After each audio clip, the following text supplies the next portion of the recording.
بعض اوقات بات گہری ہو جاتی ہے اور سمجھ میں انسان کو نہیں آتی۔ حدیث رسول جو ہے، حدیث رسول کے حوالے سے غامدی صاحب کا فکر اور اہل سنت کے فکر میں کیا فرق ہے؟ غامدی صاحب یہ کہتے ہیں کہ نبی کریم صلی اللہ علیہ وسلم نے حدیث کی حفاظت اور ابلاغ کا اہتمام نہیں کیا، جبکہ اہل سنت کیا کہتے ہیں کہ رسول اللہ صلی اللہ علیہ وسلم نے حدیث کی حفاظت اور ابلاغ دونوں کا اہتمام کروایا۔ ٹھیک ہے، غامدی صاحب کہتے ہیں کہ حدیث سے دین میں عقیدہ اور عمل کا اضافہ نہیں ہوتا، اہل سنت کیا کہتے ہیں حدیث سے دین میں عقیدہ اور عمل دونوں کا اضافہ ہوتا ہے۔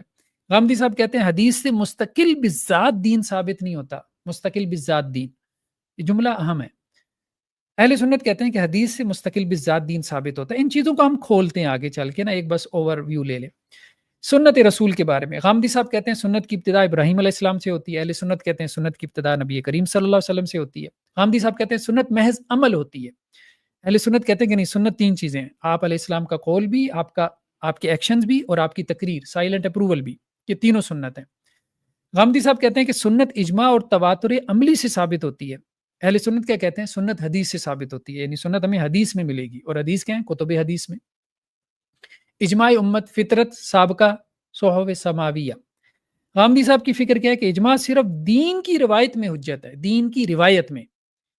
جبکہ اہل سنت کیا کہتے ہیں اجماع دین کی روایت اور دین کے فہم دونوں میں حجت ہے، یعنی کسی قرآن کی آیت کے فہم پہ بھی اجماع ہو سکتا ہے۔ غامدی صاحب کہتے ہیں نہیں، فہم پہ اجماع نہیں ہوتا، تو وہ فہم کے اجماع کو حجت نہیں مانتے۔ ٹھیک ہے، حالانکہ روایت پہ اجماع کیا ہوتا ہے، روایت تو اب ظاہری بات ہے کہ وہ تو قرآن تو ساری مانتے ہیں، تو وہ تو ایک خواہ مخواہ جو ہے وہ ایک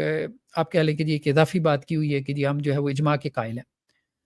تو اجماع کے قائل سے مراد جو ہے وہ یہ لی ہوئی ہے کہ جی ہم جو ہے نا وہ روایت کے اجماع کے قائل ہیں، کہ دین جیسے مطلب مثال کے طور پہ جی قرآن کے اوپر کنسنسس ہے کہ جی سب کا جی کہ یہ قرآن ہے، تو ہم اس کو مانتے ہیں، حالانکہ اس کو بھی نہیں مانتے، صحیح بات تو یہی ہے۔ ہاں، میں نے غامدی صاحب سے ایک میٹنگ میں یہی بات کہی تھی کہ کیا سارے علماء کا اجماع نہیں ہے اس بات پہ کہ جی سبع عشرہ قرات جو ہے وہ قرآن ہے؟ تو وہ کہتے ہیں ہاں اس کے اوپر اجماع ہے، تو اب اس کا انکار بھی نہیں کرتے، اس کا انکار بھی نہیں کرتے کہ سارے اسکول آف تھاٹ جو ہے، ساری امت کا اس کے اوپر اجماع ہے کہ سبع عشرہ قرات جو ہے وہ کیا ہے، وہ قرآن ہے۔ اب اس اجماع کو بھی نہیں مانتے، یعنی یہ بھی جو بات کرتے ہیں نا کہ ہم دین کی روایت میں اجماع کو حجت مانتے ہیں، دین کی روایت میں بھی اجماع کو حجت مانیں، تو جس کو پوری امت قرآن سمجھتی ہے اس کو قرآن نہیں مان رہے، اس کو کہہ رہے ہیں جی یہ تو فتنہ ہے، یعنی جس کو کروڑوں لوگ پڑھا رہے ہیں، ٹھیک ہے، جس کے لاکھوں میں مصحف پبلش ہو رہے ہیں، اس کو کہہ رہے ہیں جی یہ فتنہ ہے۔ عجیب بات ہے، لیکن یہ ہے کہ ان کا کلیم یہی ہے کہ جی ہم جو ہے نا دین کی روایت میں اجماع کو حجت مانتے ہیں، لیکن عملاً وہ نہیں مانتے، ہم نے کہا۔ اور قولاً تو وہ کہتے ہیں کہ جی جو